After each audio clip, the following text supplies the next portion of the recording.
This is SSPTV News, brought to you by Samsung Productions and the Hazleton Standard Speaker.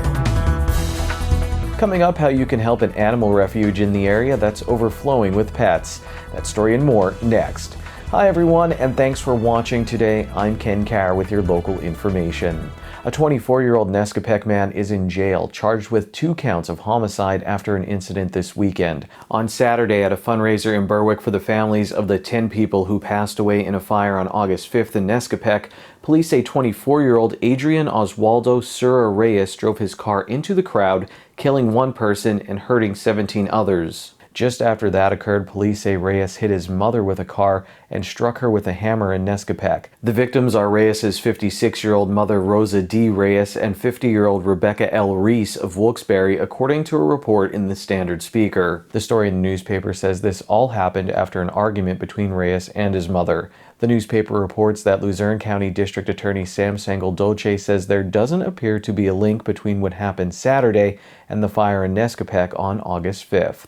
A no-kill animal shelter in our area is reaching out to the community because they are filled with pets looking for homes. Here's Lisa Sugar with today's news feature.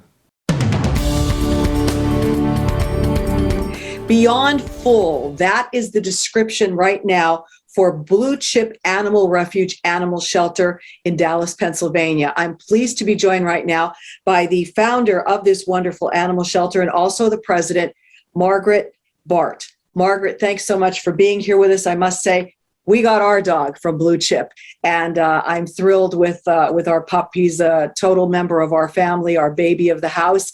And now you have so many animals that have come to your shelter, and you're being overwhelmed. So tell us, like, how difficult is it right now? Well, it's extremely difficult. We have cages set up, and some of the dogs have to be kept in cages overnight, but then they're either walked or turned out in dog parks during the day. So everybody gets plenty of exercise. But it's just sad because every day we have strays coming in. The state police brought us 3 dogs the other night. It's just unbelievable. They're coming out. You know, the state troopers said they tried to call six shelters and nobody would take these dogs. And we just can't say no. We actually board some of our dogs elsewhere so we could take in more. Wow, that's amazing. And you're not just overflowing with dogs, you're overflowing with cats and rabbits, you told me. Yes. Why do you think this is happening? Why so many animals at this time? Is it because of COVID still, or what's the reason? I don't think it's because of COVID. I think people are just in a throwaway stage in their lives that they don't make a commitment for life. You know, you see the divorce rate is up, you see animals being turned over. And, you know, it's a shame because these animals don't deserve it. They're loving animals and they throw them out. They just leave them go on the street. It's just horrible. And you're counting on the generosity of others to help you provide for all of these animals, right? Yes, all of our income, I would say 98% of our income comes from private donations, and our supporters are awesome. We ask for paper towels and we get hundreds of them. Anything we ask for, we get from our supporters, so it's awesome. We have a great following. What can people do right now to help you? What do you need the most? Well, number 1, they can adopt animals if they can. Number 2, they can come and volunteer. We need all of our dogs walked every day. The cats need to be cleaned up. We have vet runs every day. We're going to the vets at least 2 or 3 times. There's always work here for whatever your talent may be. Wow. And then the process to adopt, you have to file an application. You're not just open to the public where people walk in and look at the dogs, right?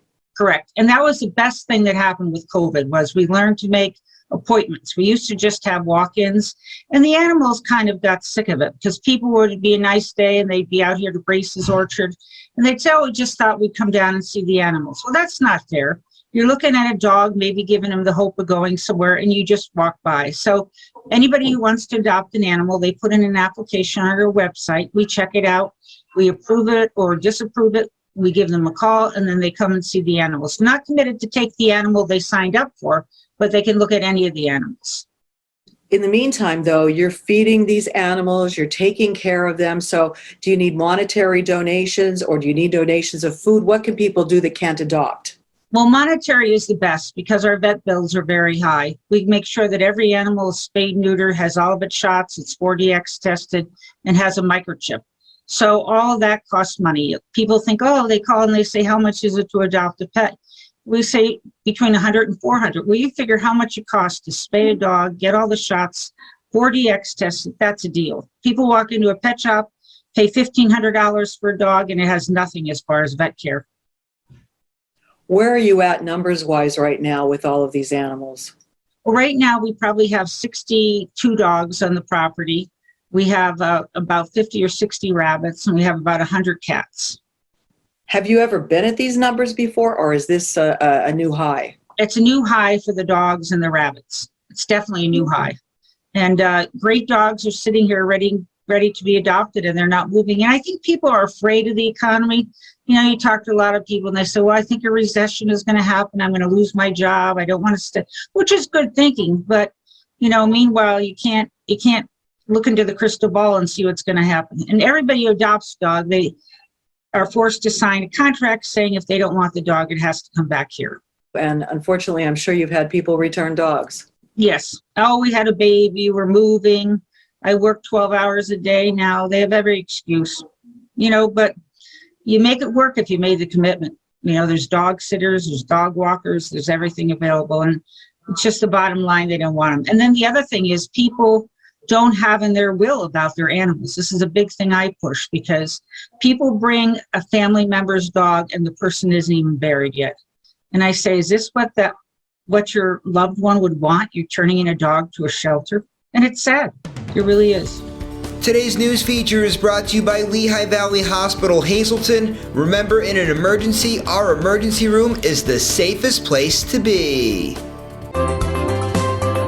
Time now for weather on SSPTV News. Here's our forecast from the National Weather Service on Tuesday. A slight chance of showers, then a chance of showers and thunderstorms after 3 p.m. Patchy fog between 7 a.m. and 8 a.m. Otherwise mostly sunny with a high near 75 degrees. We have a 30% chance of precipitation. On Tuesday night, a chance of showers and thunderstorms mainly before 7 p.m. It'll be partly cloudy with a low around 56 degrees. On Wednesday, a chance of showers and thunderstorms after 3 p.m. Mostly sunny with a high near 77 degrees. We have a 30% chance of precipitation.